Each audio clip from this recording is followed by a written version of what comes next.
ದರ್ಶನ್ ಅಭಿಮಾನಿಗೆಲ್ಲ ಒಂದು ಸರ್ಪ್ರೈಸ್ ನೋಡಿ. ನಮ್ಮ ಅತ್ತಿಗೆ ವಿಜಯಲಕ್ಷ್ಮಿ ಅವರು ಅಂದರೆ ಲೇಡಿ ಬಾಸ್ ನೋಡಿ ಒಂದು ಸೋಷಿಯಲ್ ಮೀಡಿಯಾದಲ್ಲಿ ಒಂದು ವಿಡಿಯೋನ ಪೋಸ್ಟ್ ಮಾಡಿದ್ದಾರೆ.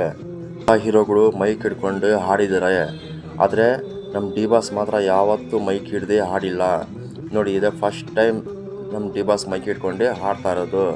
ಅದು ಹಿಂದಿ ಬಾಬಿ ಮೂವಿ ಹಾಡೋದು ನೋಡಿ ಎಷ್ಟು ಚೆನ್ನಾಗಿದೆ ಅಂತ.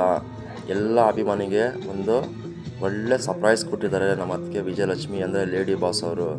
ಕೇಳ್ಕೊಳ್ಳಿ, ಹಾಡು ತುಂಬ ವೈರಲ್ ಆಗ್ತಿದೆ ಹಾಡಿದ್ದು.